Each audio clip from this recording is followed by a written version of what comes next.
Hey, this is Brett the Hitman Hart, the best there is, best there was, and the best there ever will be. And you're listening to the Smacked Raw podcast.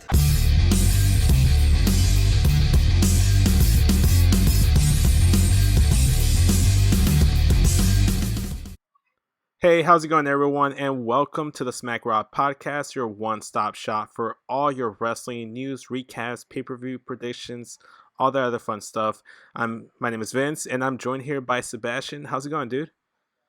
Going good, going good. Yeah, tonight we're going to be recording and recapping tonight's episode of Smackdown.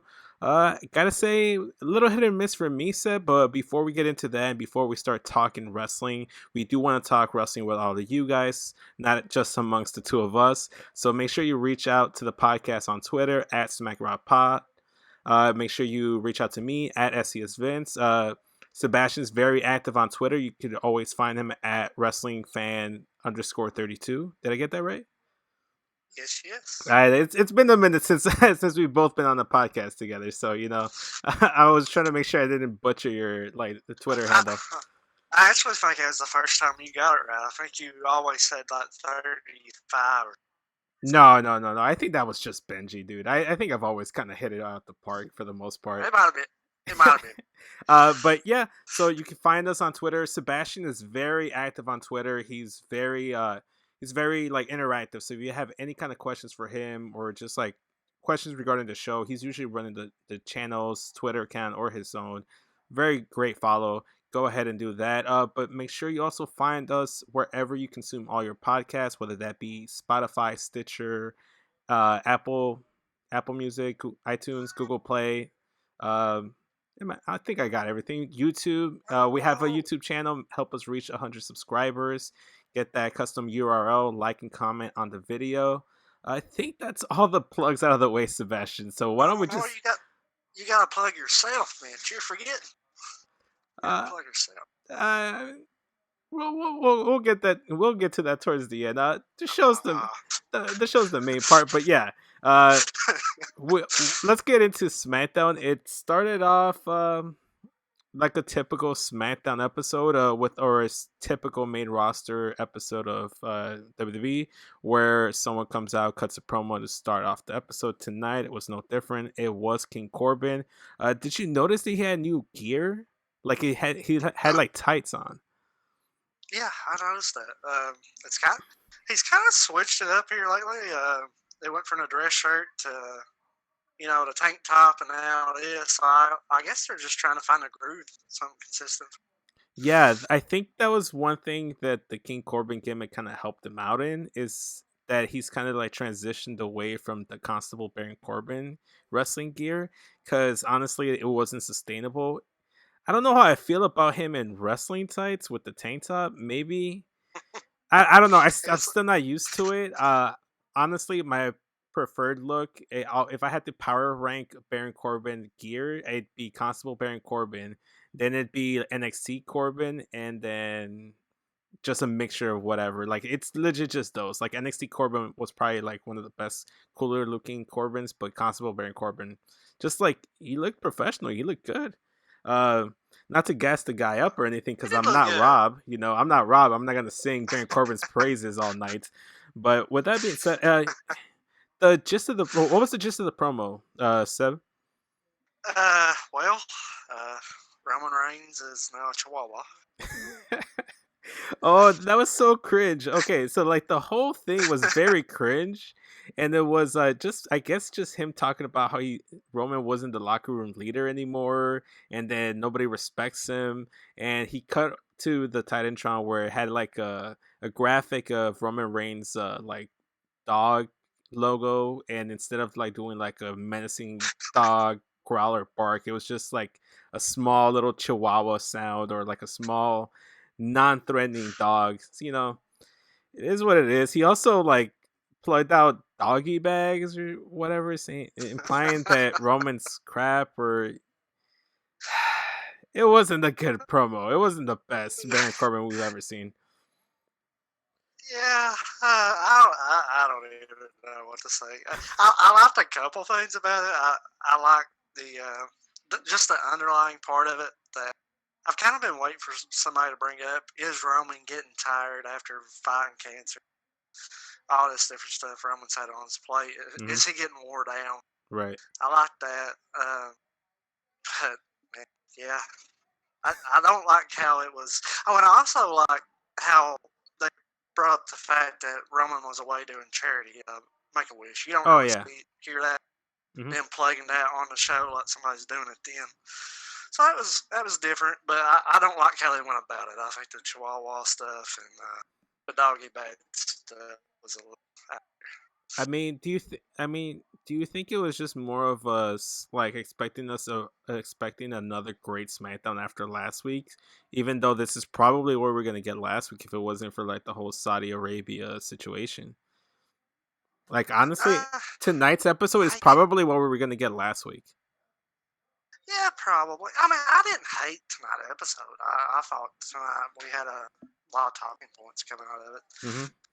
But it sure didn't have the shot value or anything like that that last week did. And that's tough to sustain. You bring them out every single week, and it's two guys, then you know. I mean, the fire will still be there at Survivor Series, but it would lose some kind of just seeing these guys going at it for the first time, certain matchups and stuff like that. Right. I mean, speaking of Survivor Series, there was Survivor Series implications tonight because the New Day had a title match against the Revival, and as we know, the tag champions of each brand are all going to face each other in the triple threat match for brand supremacy at Survivor Series.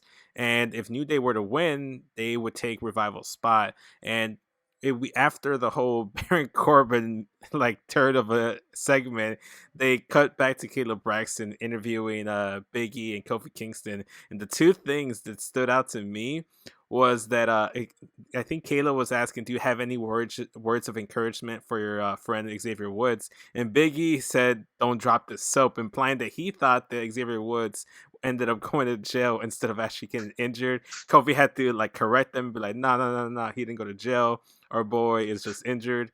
They revealed that it had like black armbands with XW, you know, Xavier's initials. You know, they were fighting for him, and they're gonna get the win for them, and that they were gonna try to get their 7th tag team title reign, or else how would they catch up to Charlotte Flair? Because now she's like going ahead and like surpassing them in title reign. So they threw a little jab, like fun little jab at Charlotte, and they had the whole like dropping the soap like thing. I don't know. It's just classic New Day. They can't do wrong in my eyes. They're entertaining.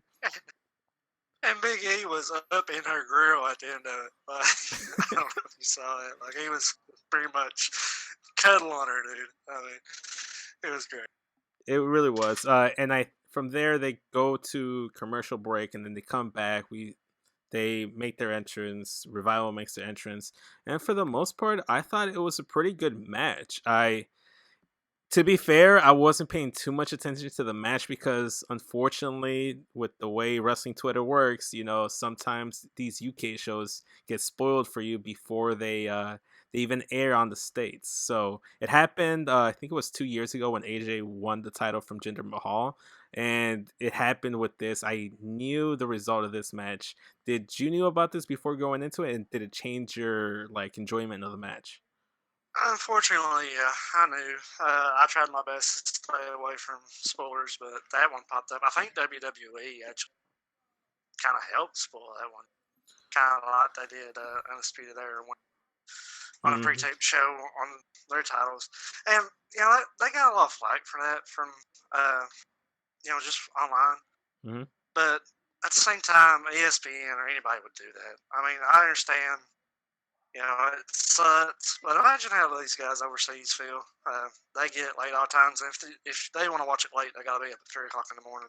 Mm-hmm. So, yeah, it sucks. But I don't mind it being a one time a year thing when Yeah. pretty much everybody else has to struggle with it No, yeah. all the time. For me, I didn't like with WWE when they tweeted it. They didn't put no pictures. They didn't have no information. They didn't say new champions. Like some YouTubers go ahead and do some clickbait, and they'll say new champions crowned when there was only one title match on the show. So it obviously was given away, even though no images were shown.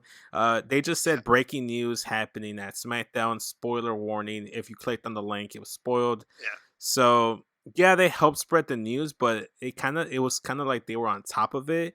and made sure that if the news were coming out, it was coming out through them and make it feel like a sports feel, which is what they're trying to go with SmackDown. They're trying to make it a more Yeah. sports centric show with Fox, and I like the aesthetic and the feel to SmackDown. I really do. It's just for a fact you're probably not gonna get like a banger or like a 5-star classic on SmackDown, because with commercial breaks and the fact that they have a 2-hour show and time constrictions, you're just not gonna get that. But these guys delivered. New Day and Revival are to the top tag teams in the entire planet, and every time they go in the ring, they always come out with like a great match. The one thing I had noticed at the start for me, I mean, like early on, Dash Wilder kind of like fainted like a knee injury, and it looked legit. I was I was concerned, given that I knew the results. I'm like, oh damn, do you think it was just an audible when they just kind of had to like go on the fly and like switch up the ending? But when they came back from commercial, they revealed that Wilder was playing possum,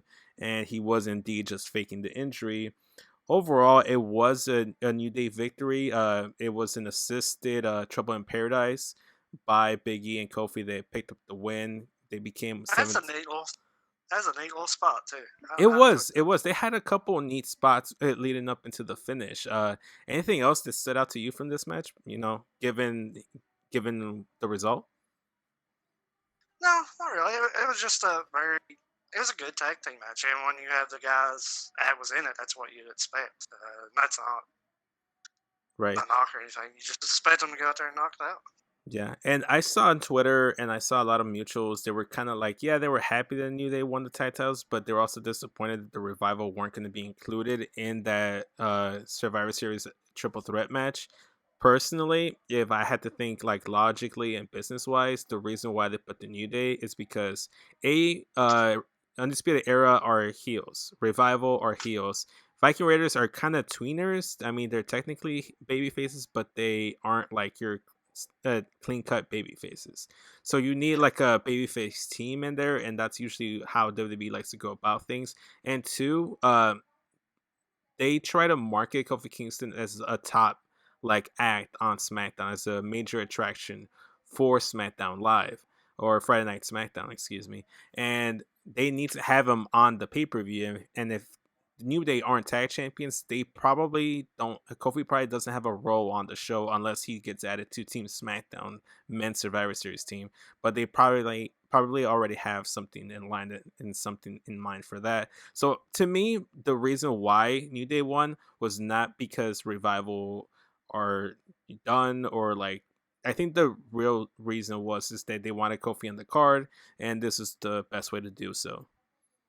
Yeah, Xavier's injury has something to do with it too. Who knows what would have happened if that, Xavier was healthy? Would Kofi be where he is, or would he still be mid-card singles guy, or, a top card singles guy, just not, or maybe feuding the Fiend right now? I mean, Yeah, I would be very interested if the Fiend and Kofi were doing the thing, or Kofi was doing a program with someone. But we're jumping ahead. Like, speaking of the Fiend, there was some cool stuff with the Fiend, but we'll talk about that once we move there. I will say though, I do kind of, and I get the people liking the Revival, and I like the Revival too. I feel like the New Day's style meshes better with the Undisputed Era Viking Raiders though. I don't know, man. Revival, Undisputed Era seemed like a perfect match made in heaven to me. But you never know. We might still get it down the line. We never know.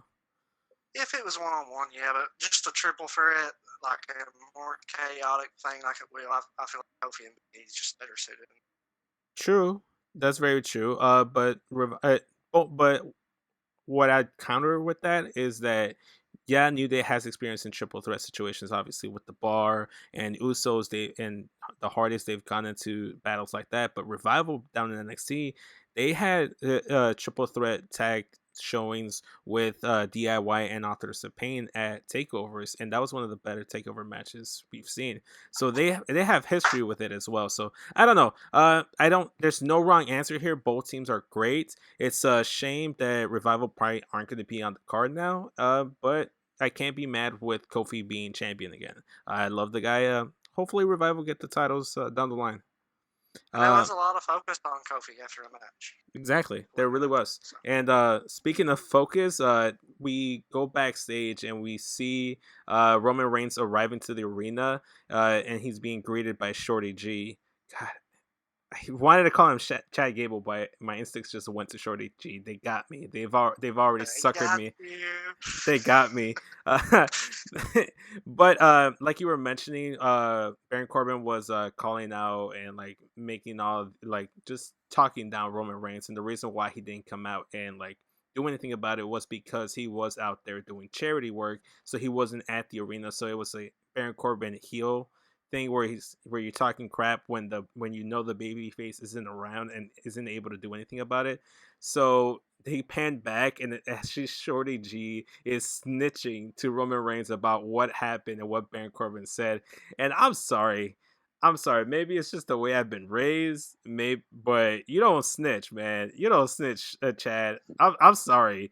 This is a television show. He can rewatch it later down in like replays or whatever. He can go on social media and he can hear what happened. You don't have to personally find Roman Reigns and snitch. Like, I'm sorry. No, I'm sorry. no. Seb, like, I'm sorry. Like, you don't go and snitch. But If it was anybody but Corbin, I'd agree with you. But Gable and Corbin kind of had a history. Gable was probably like, I'm gonna get Corbin's ass kicked for him. Here's what I'm gonna do. I don't know, He man. deserves it. To me it just came off like that like the good honor roll student that's getting beaten up by the schoolyard bully and snitching to the teacher. That's how it came off to me. That's how it came off to me. And but they weren't the only two people talking backstage, because they segue into Daniel Bryan walking down the hallway and he's being greeted and confronted by Sami Zayn, asking him about why haven't you given us a response as to whether or not you want to join me and Nakamura and join and make this new faction. Which, by the way, I am all for that faction. I think those would be great. Daniel Bryan, Nakamura, Sami Zayn. You throw in a fourth member in there. I think that's Cesaro's already. Remember it. Oh, Cesaro's okay. So yeah, so if it's Cesaro, Sami Zayn, Nakamura, and Daniel Bryan, that's has the makings of a great faction right there. And obviously, Daniel Bryan didn't say a word. He wasn't really like replying or giving Sammy any kind of answers. But Sammy did offer him a chance to join him at ringside as he watched Ali and Shorty G take on Nakamura and Cesaro. So he'd be a little bit more swayed then. And yeah, so from there we transition to Heavy Machinery making their way to the ring, and they're about to have a match, but we never actually have that match take place because Imperium come in the very first NXT invasion of the night, the first time NXT makes their presence known, and they come in and just lay waste to Heavy Machinery. And unlike last week, it wasn't just a total beatdown by NXT, because we also had the SmackDown roster come out and make the save. You had guys like the New Day, Ali, Shorty G, and Apollo Crews come in and help Heavy Machinery and force Imperium to retreat. I like this. I kind of wish there was a little bit more NXT. For me, even though this is Friday Night SmackDown, there wasn't enough NXT for me. I don't know about you, Seb. What you think? Uh, it didn't really bother me that much tonight just because of the location. These guys just strapped up on NXT taping late Wednesday. And I don't know. I haven't looked at their live event schedule either. NXT's, they might even have some live events in the U.S. this weekend. I'm not sure. So Right. it's just a location thing, I think. Okay. I mean, it could be that, given that they are in the UK, maybe they weren't able to get everyone. They get Imperium, obviously they're NXT UK, so that'd be an easier trip for them to make. I don't know. It would have been cool to see someone like a Pete Dunne make their presence known, or someone Yeah, like a Killian Dane, or I don't I know. am kind of surprised Pete didn't make an appearance. He may have Raw. They actually take these back to back right after Oh, SmackDown. okay. They So take Raw. so they did a back to back showing. Okay, so we might see more. So maybe they were trying to save some NXT for Raw as well, and not just like overload SmackDown with NXT. Yep. Also, too, it might have been just a case of they were saying in a lot of these matches, like Roman versus Corbin, which was the main event, Sonya Deville, Fire and Desire versus Dana Brooke and Carmella was supposed to take place last week. And I think even Nikki Cross versus Sasha Banks was supposed to take place last week. There were like a lot of matches that they were saying that were supposed to take place last week but didn't. So it kind of, to me, like I was saying at the start of the episode, it felt to me like this was a combination of like last week's episode trying to like bring everything forward from last week, what they were trying to have in place last week, but also integrate a little bit of the storyline that was told last week's episode. I don't know. Yeah. It felt like a mesh of things. Shortly after that, we cut to backstage. Caleb Braxton has another interview. This time it's with Bayley and Sasha Banks. And right before she, they're talking. Sasha talks about her match with Nikki Cross, and Bayley talks about both Shayna Baszler and Becky Lynch, and she felt a little disrespected, saying that Becky Lynch and Shayna saying they were both going to keep an eye on her. No, she's not someone to just keep an eye on. She's a legitimate threat. She should be a legitimate concern for both of them. And I think they even made references saying that her and Sasha laid down the foundation for the NXT division and the women's evolution or revolution or whatever. Am I missing anything from this promo, or was that basically the gist of it? No, that's very much it. Yeah, I mean, all right.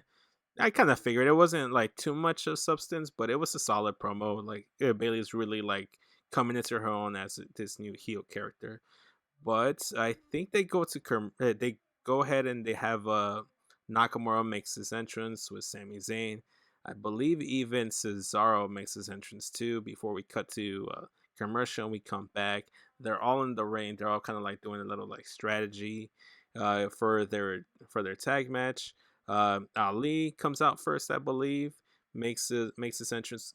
Gotta love his entrance, man. Like he has probably one of the best entrances and like gear, like legit. Like his gear is so cool. Like it's so basic and simple, but it's really good. And then I Yeah, can't say yeah. the same for his tag partner though, because I swear, man, What?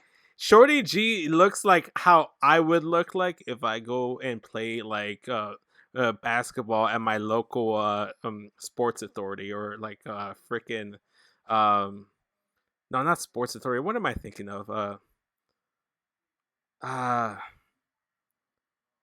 come on, Seb. I'm YMCA? no. Y- Why YMCA? YMCA isn't really a thing anymore. Oh, we got one. Not Planet Fitness. What's the other like exercise place or whatever? Export. Okay, there you go. Export. I think that's Export. Yeah. Your local Export. That's how I would look like, or going to your local like neighborhood park. Generic ass shorts, a tank top, and then you're like, he legit, dude. He just legit looks like a dad about to go play pickup basketball. He does not look cool whatsoever. Dude, I love Shorty G. Love him. Nah, man. Dude, for me personally, I think Prime Gable was American Alpha Gable when he was in NXT. I don't know. I love that look. Even like when he was making his rounds in the King of the Ring tournament, I thought that look was even good for him. But I don't know, man. I'm just not feeling the gimmick. I'm not feeling the gear. It's not bad. It's not the worst thing I've ever seen, but I don't like it. I'm not a fan. I'm digging it. And I think it's good for him too. At the end of the day, when it comes to WWE, you can be great in the ring, but if you don't show that you can have personality or make things like this work, then your time's pretty not short. I mean, it's kind of like Cesaro, for example. He's every time he goes out in the ring, he delivers. But other than that, you don't see it, Cesaro, and he's most of the time on the losing end as well. So I'm just glad he's out there just proving himself with personality and stuff like that. Yeah, I mean, to me, this just feels like one of those blimps in Chad Gable's career, where you look back like 10 years from now and you say to your friends, "Hey, remember when Chad Gable was Shorty G for that little bit of time?" And you're like, "Oh yeah, that was so bad." It kind of like Funaki when he was doing the Kung Fu Naki stuff, or when Mark Henry was Sexual Chocolate. That was he made that into like a whole thing, or like even like things like Chavo. This is okay. Best way I can put it. This is Chad Gable's Kerwin White. Like Chavo Guerrero is a great wrestler, but he had that Kerwin White gimmick for like a small period of time. This is the Kerwin White gimmick for Chad Gable. We are gonna look back at this. They're gonna do like countdown videos of like the worst gimmicks or like one-off gimmicks that wrestlers had, and it's gonna be on there. It's gonna be etched in history for all the wrong reasons. But No, 10 years from now, we're gonna be saying, remember when Shorty G was that Chad Gable guy? That's how. no, I think you're going left field here. So, No, um, no. but someone R- whose place in history is Rob kind of would agree. Rob. Yeah, but Rob's a I special want, I case. want Rob on here right now. Rob's a special case. Rob will tell you. No, Rob will tell me everything that's on his mind. I fully believe that he has zero filter. But like we were saying, etched in time, place in history. Someone who doesn't have that issue whatsoever is Daniel Bryan, because he did came out. He took up Sami Zayn on his offer to watch the match and just observe to see what happens. Do you have any notes on this match? Oh, what you thought of it? Oh, it was fun. I really enjoyed this tag match. It was short. I mean, they didn't get too much time, but it was fast paced. Everybody was hitting their spot. The last fight, about 3 to 4 minutes, was real good. I mean, you had Cesaro intercepted Gable's tag attempt by Gable out of nowhere. Like, he just caught him midair. They did a couple transition moves. It looked like Gable was going for a roll up attempt. He just popped out of it and hit the tag. Some stuff broke down. Gable belly throws Nakamura out. Gable goes for a dive. Gets the pop up uppercut by Cesaro. I always pop for that. I think it's fantastic. Cesaro gets thrown outside. Ollie hits a suicide dive. It sends Cesaro into the crowd. I mean, just really good stuff here. Stuff broke down again. Sami Zayn got involved. Then Kinshasa out of nowhere on Ali for the pin. I thought it was real fun, real fast. And if you looked away, you miss it. Yeah, cause like there was like a spell in there, like it was saying the belly to belly over the top rope. Ali does the dive. It was just a bunch of like action like they try to fit in like in a short period of time. It's like I said, it's just one of those issues where like to me SmackDown has changed from being the wrestling show to kind of like what Raw used to be in like the big moment show, because shortly after this, like you were saying, Team Sammy picked up the win, and I mean, it was good. They were trying to invite they were trying to invite Daniel Bryan into the ring, celebrate with the team, try to like incorporate them. And Daniel Bryan just looked like he was not impressed, and actually walked out on them. To be honest, and from there they go backstage and they show Nikki Cross walking down the bowels of the arena, setting up her match with Sasha Banks, which was going to be next after the commercial break. And but before we talk about that match, it's just like I was saying with the Cesaro Nakamura tag match, it's like all four of these guys are legit top like really good wrestlers. And even though Shorty G right now has a character that I'm not a fan of, you can't deny his wrestling ability. I just kind of wish they let them go ahead and do some wrestling for like a good 20 minutes. But in the 2 hour show where they try to plug like promos and segments, right now they just don't have the time. I feel like right now we're in a transitional era with SmackDown and Raw, where Raw is going to be more wrestling oriented, and SmackDown is going to have more of the big like segments and promos. I don't know about you. Would you agree with that, or is that just me over analyzing things? No, I think that's a very good possibility. If you noticed on Raw here lately, there's been longer matches.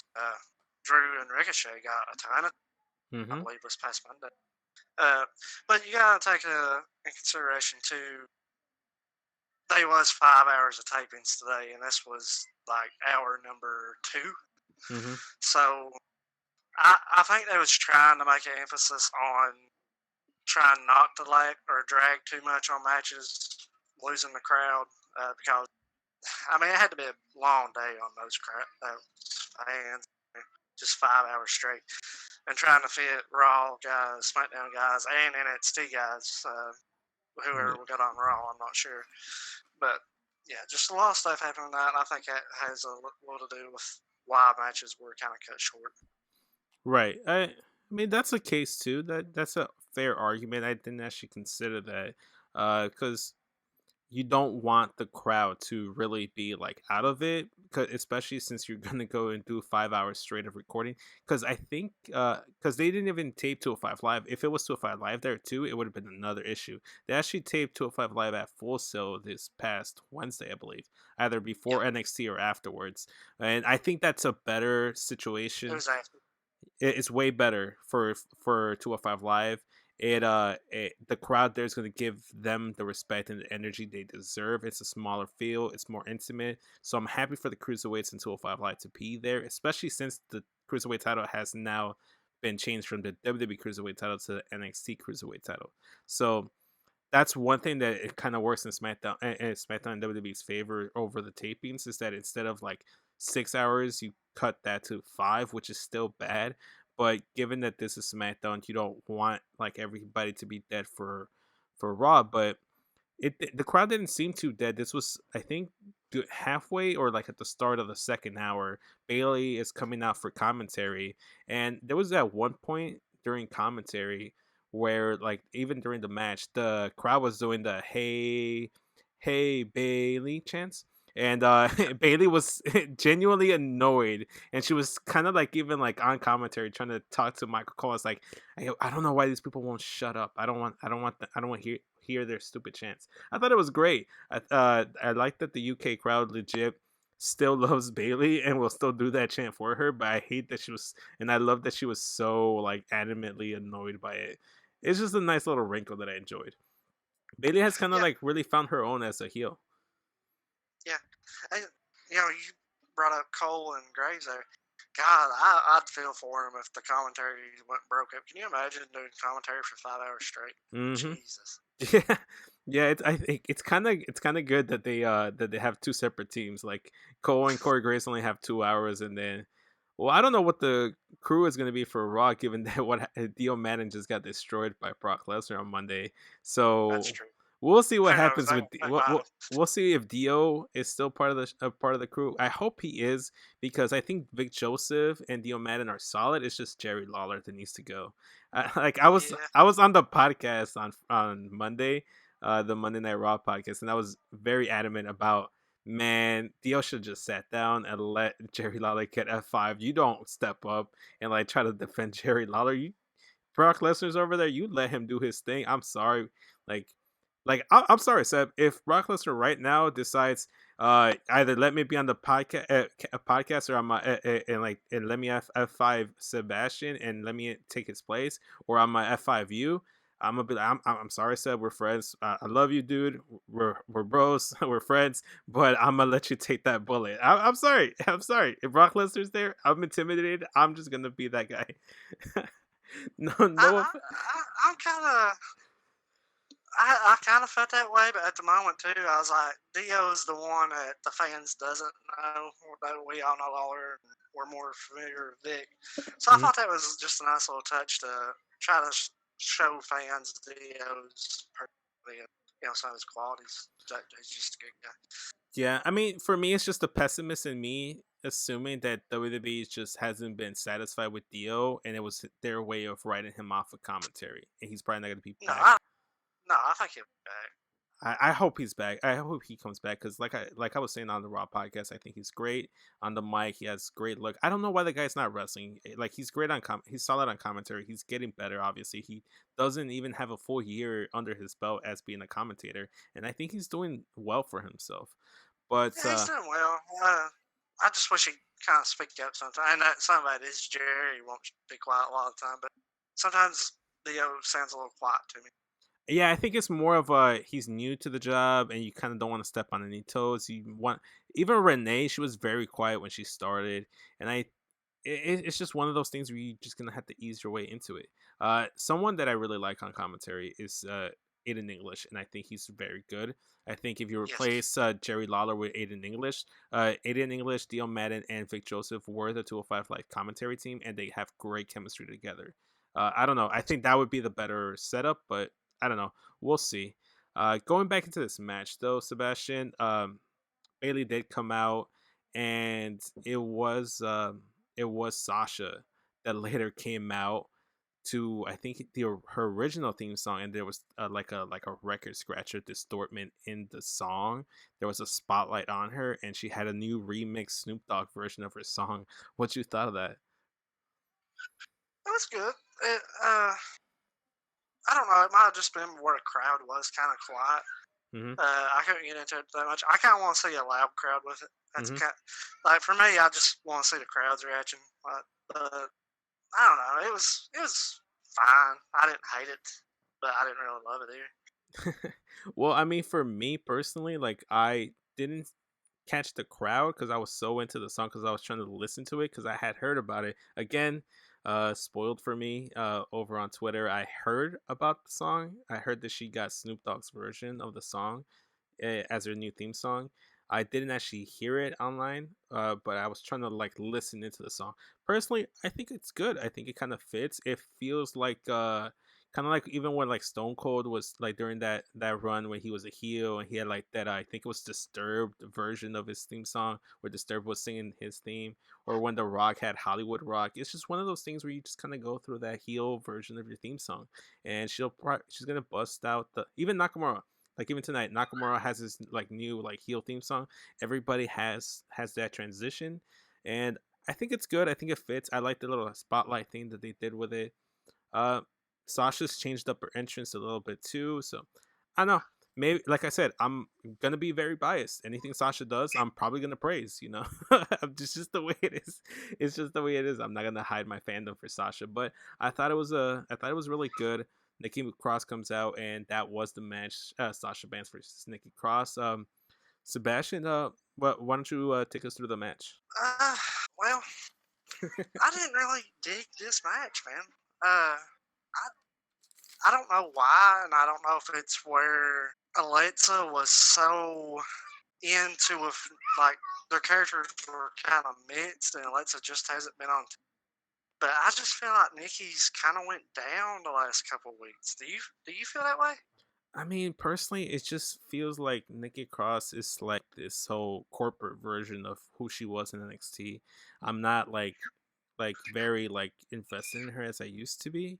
I don't know. It just doesn't fit who she was in NXT or who she I don't know. It's because she used to be like this twisted sister, and she was like the wild card. You couldn't really predict her. She's very humanized now. I think that's the thing. I think she's just been very humanized since going to Raw and joining up with Alexa. And to be fair, I kind of had the writing on the wall for this match for me because Sasha was announced as team captain for Team SmackDown at Survivor Series. So you're not gonna have the I person actually that. missed that. Yeah. So okay. So So Sasha's team cast. Okay, I yeah. actually missed that one. Yeah, so while she was doing her entrance, Michael Cole and Corey Graves mentioned that Sasha Banks is indeed the the lead. Sorry, can't talk. The captain for Team SmackDown, for Team SmackDown, and yeah, so she was named the team captain. That kind of like gave away the ending for me in a way because there's no way Sasha's gonna lose given that she she's just got announced as team captain. You just don't lose. But Nikki did bring the fight to Sasha. I really like that about it. It was a tough back and forth. Sasha didn't have a clean, easy victory by any means. At one point, it does spill over to the outside, and Nikki Cross takes out Bailey, and she's just very into it. She's just trying to get the crowd going, trying to hype herself up.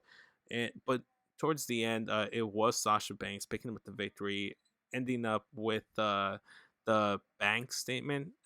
She locked it in, and it was after that. That was pretty much it. Sasha tapped out Nikki Cross. Solid match though. I mean, for me personally, I enjoyed it. I liked it. I thought both women like killed it given the time they were given, and yeah, it's just again, it's probably one of those cases like you were saying where they were just trying to get the superstars out of there, trying to rush through the matches, make sure the crowd doesn't die on anyone. And Sasha I, Banks, di- uh huh, I did say I didn't really like the match that much, but I will say this: it was a very crisp match. mm-hmm. They had a few transitions. Uh, the crossbody into a bait statement, and then there was a transition in the corner to a jackknife pin. It was a very crisp. All the sequences were very well done. Nobody really had any this time. I mean, there's a very as far as that goes put together. Yeah. I mean, yeah. Overall, I mean, like you said, it wasn't a bad match by any means. It was very crisp. It was solid, but obviously not like a man. Like that was such an amazing match. Just I think it was more No, time wise. I think if it that give like again, it goes back to time. If they have the time, obviously they can put on an amazing match. We both know that Nikki Cross and Sasha Banks are two of the best wrestlers on the roster. They can put on a great match given the time. And but yeah, Sasha walked away with the victory. I believe, I'm not mistaken. Did she leave and then Bailey enter the ring, or did Bailey enter the ring while Sasha was in there? she was leaving, I believe, because I know what you're leading into. But when that was over, Cole said Sasha made it to the top of the ramp and had to come back, and that's what took her so long. So I Okay, think she was on the way gotcha. out. So Sasha was on her way out. Bailey goes inside and attacks Nikki Cross, tries to get revenge for her being attacked by Nikki earlier in the match. She gets the upper hand, but for me, I knew something was happening because I don't know about you if you noticed it, but there was this one guy sitting front row in the red shirt and kept pointing to the Yeah. corner. He's like, look, like he was pointing, and I'm like, God damn it, he just ruined that. Someone's attacking. Who's it gonna be? Is it Shayna? Is it Shayna? And sure enough, it was Shayna Baszler. She came in and laid out Bailey once again, dude. Like Shayna Baszler is being positioned as a legitimate threat in this triple threat match. Oh, Uh, absolutely. what I worries cannot wait for this match. what worries me is that she might be being pushed and booked too strongly that she might end up take the loss on Sunday at Survivor Series, and I don't want that. I was on the I honestly, I don't mind if he didn't. Like, usually I'd be in that same boat, but this particular situation, I don't mind if an NXT person does take a pin, and here's why. Kayfabe wise, it's right after War Games. I mean, it's less than 24 hours after. So they're very well protected. okay. And I think that's a great benefit of having it tonight after War Games. Kind of give your main roster your rub at the same time, still make NXT people just a lot badass. I think NXT still needs to walk away with some wins here. This could be one of those wins. This could be one, like you were saying, Shayna could go ahead and take the loss here, given that she is in War Games. In the NXT podcast, we were talking about how, without giving away spoilers, I don't know if you know who's on Team Shayna, who's on Team Rhea Ripley or not. Do you? Yeah. Okay, Yeah. so given that who's in the match, like people that are in Team Shayna are people that have been vying for her women's title, so they might go ahead and just double cross her and leave her stranded in that chamber match, in that War Games match. So that could be a thing. She could come into Survivor Series already wounded and not at 100%, and that could be the reason why. Kyle seems to be adamant that Bailey's in there just to take the loss, given the Shayna Baszler Becky Lynch segment that they had on Raw.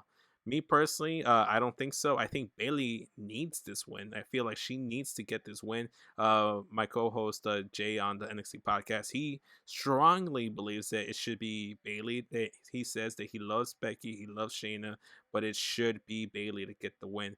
After Monday, I thought that Bailey was going to take the win. I thought the story was going that Becky and Shayna are so focused on one another that Bailey was going to sneak in and get the win.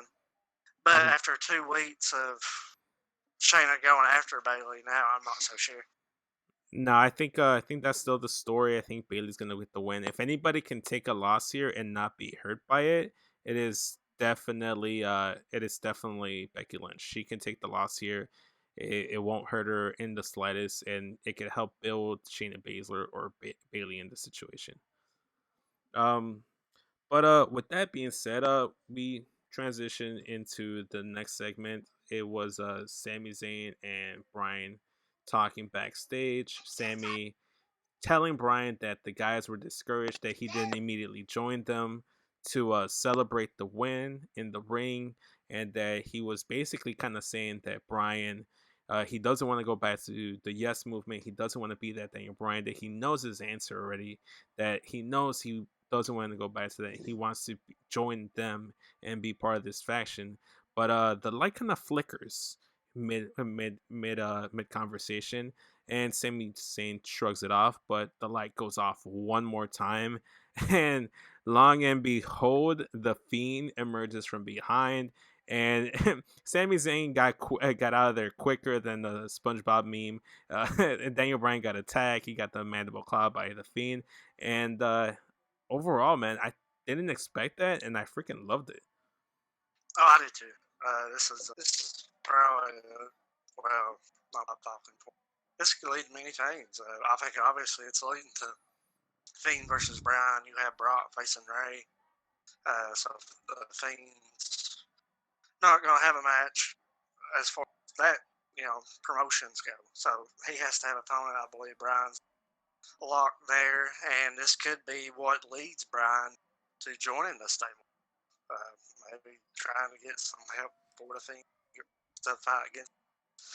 There's multiple places you can take this. I mean, yeah, definitely. And here's the thing: the Fiend has obviously had some kind of alteration, character-wise or personality-wise, on Seth Rollins. You see him kind of take on like a more aggressive, more like no care attitude it towards the actions he's had. Like he has no remorse for the things he's done to the Fiend and Bray Wyatt.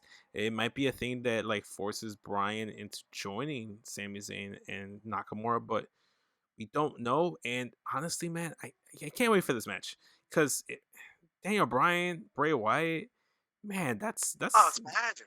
yeah, it's gonna be so good. I mean, back in 2015, go watch the Royal Rumble. They opened the show that night. Go watch it if you haven't. It's a fantastic match. Mhm. They've shown they have tremendous chemistry and add a new layer of the Fiend character, and I'm sure that it's just No, and on top of that, the Fiend has kind of made it known that his goal is to attack people that have wronged him in the past. So he's attacked Finn Balor, he's attacked Seth Rollins, he's attacked Braun Strowman even, and now he's attacking Bryan. Like you were mentioning at Royal Rumble, he had a match with Daniel Bryan. Daniel Bryan was part of his Wyatt family at the time, and he double crossed him. He turned babyface on him in that cage match, and he beat Bray Wyatt in that Royal Rumble like pay-per-view match. So they have history. Maybe this is just Bray Wyatt targeting someone that's wronged him in the past, and I can't wait to see what happens with that. But and I do love this as a new element of the character. We've not seen the Fiend take out anybody backstage. I was wondering how long it was going to take to something like this. And two, if you was wondering why there wasn't much crowd reaction, this was not shown at the live crowd. That's why it was so quiet. Oh, I didn't even know that. So okay, so that's interesting. So they were really trying to condense stuff and like not like have the crowd sit there. They probably just had that feel like a house show and just had match after match after match. Well, not just that. You don't want this. You don't want a Fiend versus Bryan setup to be spoiled. This is something you want everyone to see. Oh yeah, that's very true as well. Yeah, like I didn't actually consider that. You don't want that to be spoiled. You don't want the internet to make its rounds knowing and leak and have everyone know that the Fiend and Bray Wyatt's probably the next feud going for the Fiend.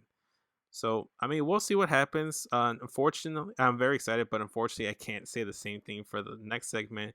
It was Tyson Fury. He made his way to the ring. He called out Braun Strowman. Braun Strowman came out pretty quickly. They have jaw words. Tyson Fury thanks Braun Strowman for the match, and maybe down the line he'd like to face him, but maybe perhaps they'd be better off being a tag team. And I don't know about you, but I thought it was so lame by Braun Strowman that he's like, you know what? Yeah, let's be a tag team. Yeah, let's doesn't and then he's trying to egg on the crowd saying, do you guys want to see us be a tag team? And it's like, no, dude, you got punched in the freaking jaw at Crown Jewel last week or whenever it was. You got knocked out. You lost to this guy, and you're gonna come over here and be like, yeah, let's be a tag team. No, like, come on, like they really are between Braun Strowman and Seth Rollins. These are the two characters that are being made to look like the biggest like nerds and lamest wrestlers in the company right now. And I wasn't a fan of this. But if I hear Michael Cole say that Tyson won by TKO again, I might go chase Michael Cole. This is wrestling. It was a count out. Okay, he won by a count out. exactly. Just throw that out there. Exactly. So, they go ahead and they say that I don't know if it was Braun or Tyson Fury that said no team would be stupid enough to face them, and sure enough, B team make their way, and Curtis Axel with the line of the night saying we're stupid enough to fight you, and Bodet's like, wait, hold up, time out. I don't think that's what he meant. What he meant to say was that we are the B team, and the B in B team stands for, what did he say? The B stood for what? Do you remember what he said? Ballsy. No, I can't remember. No, it wasn't ballsy. So it wasn't ballsy. It was I think they said inspirational or something like that. It was a word that didn't start with a B. And then fearless, I think fearless. I want to say fearless. I'm going with that. we'll make it round. I don't think it was too like crucial into the storyline. Point was they described they said the B and B team stands for a word that doesn't start with the letter B. Commentary was just mocking them. They got destroyed by Tyson Fury and Braun Strowman. Looks like they're gonna be a tag team going forward, and man, I don't want to see that. I wouldn't read too much into this. I think this was Tyson's send off, just going away on a good moment. Tyson's next boxing match, February, I want to say. So he has to take time off to train for that. Gotcha. All right. Well, and he was even on Corey Graves' podcast and said he didn't know when he would be back, if he ever would. And he even said that the next match he'd like to have, if he was able to have one, would be against Brock Lesnar. Anything with Braun. So I think this is just a nice way to send Tyson. Oh, okay. Well, that's good because I don't want to see them in a tag match. But who I do want to see in a tag match are these 4 women competitors. It was Carmella, and Dana Brooke taking on Fire and Desires, Sonya Deville, and Mandy Rose. This was a match that was supposed to take place last week, but never happened because Bianca took out Carmella and Dana, and then later Rhea Ripley and Tegan Nox faced off against Fire and Desire. But this match had Survivor Series implications as well because the winner of this tag team would be added to the SmackDown Survivor Series team that is captained by Sasha Banks. I had the results of this spoiled for me again, and it's the trend of the show. And I'm not too disappointed with the result. The one thing that I will say that I didn't like, I guess we could talk about the match, but it was kind of short as well. It was just another theme of the night, but it was Carmella and Dana Brooke that picked up the win. It was solid. It wasn't the best match, but it wasn't like bad by any means. I just didn't like the fact that an established tag team that has chemistry in Sonya Deville and Mandy Rose, Fire and Desire, lose to a team that's never teamed together ever in Carmella and Dana Brooke. Personally, how do you feel about that? Because it's a sticking point for me. It's a very pet peeve of mine when 2 superstars wrestle in a tag match with each other that have never teamed before and beat an established tag team. I don't have a nitpick with that. I know a lot of people do, and I understand. But at the end of the day, unless it's a tornado tag, 9% of the time it's one-on-one. And I don't know. I just 2 mid-card or 2 main event talents teaming together, beating a tag team, kind of like the Braun and Seth thing. I didn't have a problem with that. Seth's billed as the top guy, and Braun is billed as a top 3 guy. So them together, 2 guys that don't matter who it is shouldn't really be able to beat them in my eyes. Yeah, but this is different. This is Dana Brooke, someone who hasn't she's been on main event for the past year or so. Carmella is a former SmackDown Women's Champion. That's fine. But let's say it was Naomi and Carmella, I'd be like, sure. And even them, they've had tag team chemistry. They were in the women's tag team elimination chamber match, or like even like Charlotte and Carmella. But obviously, like I don't know. I guess that they're trying to build up Dana, but personally, Dana and Carmella just beating Fire and Desire wasn't the right move in terms of like continuity. It's just me again, just being a stickler about the whole. Just like I just don't like that. I just don't like that. I agree. this situation, I agree. I would have definitely picked Fire and Desire. I was just talking about more in general. If you No, remember yeah. No, When Braun and obviously, Seth like beat if you have OC, like everybody, oh yeah, if you have like you top talents, then yes. But like, yeah, nothing against both of these women, but like, it's like Dana Brooke. I'm sorry, she's the big thing for me. It's like I love Dana. She's solid, but I don't think that her and Carmella have ever even teamed up together, and now they're gonna have the wherewithal to beat Fire and Desire as an established team of over yeah. 2 years now. Yeah, I mean, I completely agree. I'd have definitely put Mandy and Sonya to win, not just because of that. I thought they'd be a better fit for Survivor Series team. I mean, But to me, out of all of them, no, I Carmella was is just the mainly biggest. talking about For me, I think Carmella's the biggest face yeah, between the four, and you obviously have to have her on that team. I guess it's just one of those things. In every Survivor Series team, there's always that one person that they're trying to elevate and build up. Like for crying out loud, Tyler Rex in a Survivor Series team. He was on the Survivor Series SmackDown team like freaking like 2011 2012. Tyler Rex, someone who's not even in the company anymore, and you probably don't even remember. no, I don't. Exactly. So like Dana Brooke is filling that role of that person that they're trying to elevate and just have a filler in there. But what were you gonna say before I cut you off? Sorry about that. I was just talking about more in general, like the whole Seth and Braun beat OC. You'd have thought people was going to WWE headquarters with just because of like Yeah. you said, the tag team versus two singles guys. But no, that was all. Gotcha. Well, I mean, it is what it is. I'm not disappointed with the end result. Again, it's just me just going back to the harping back to the whole thing where like two singles wrestlers that have never wrestled together before beating an established tag team of over a year or two. I just don't like that personally. But with that being said, we go straight into our main event of the evening, which was Roman Reigns versus Baron Corbin or King Corbin, which was supposed to take place last week, and we got that today.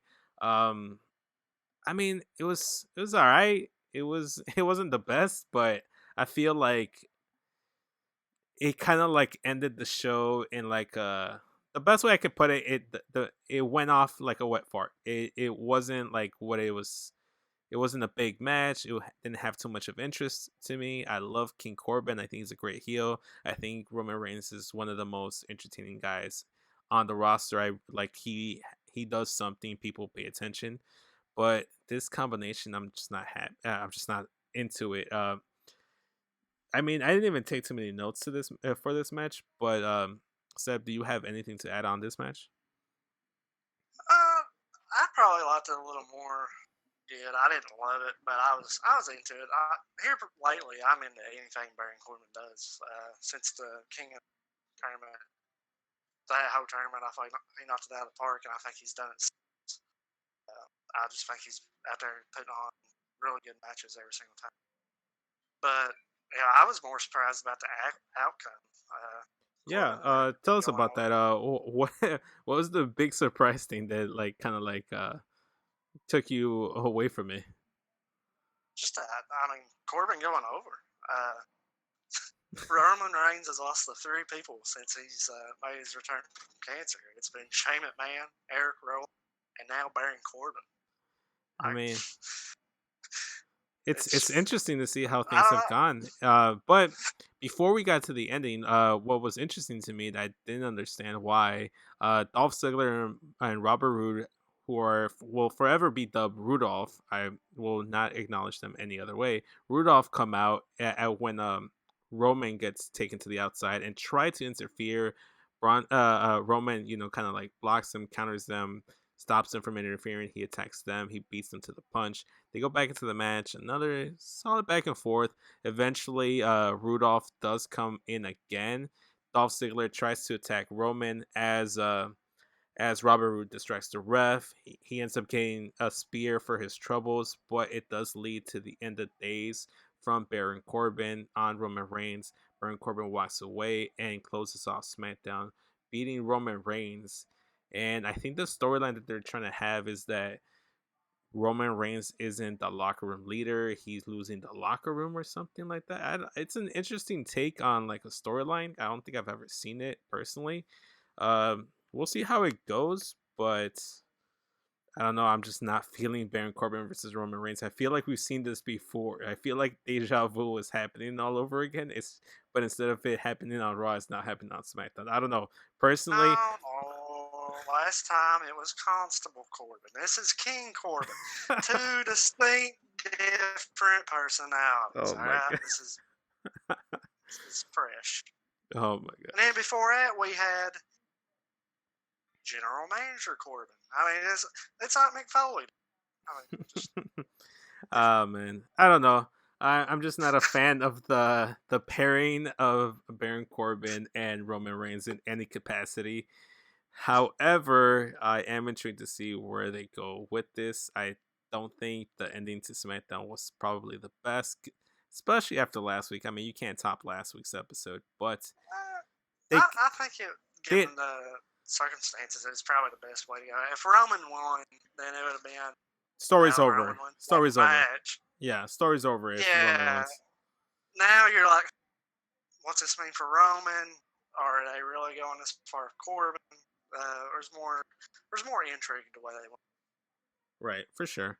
Time will tell where this goes. It might end up leading to a Baron Corbin, like a team. I don't know. It's because it's kind of weird. Because if it was like a normal Survivor Series setup, you'd have Team King Corbin versus Team Roman, and you go from there. But they already kind of had that at Crown Jewel. And then Survivor Series is brand versus brand, so you really aren't going to have them face off against each other unless they have a blow-off match. I don't know. It's a weird setup with the brand supremacy gimmick that they have with Survivor Series.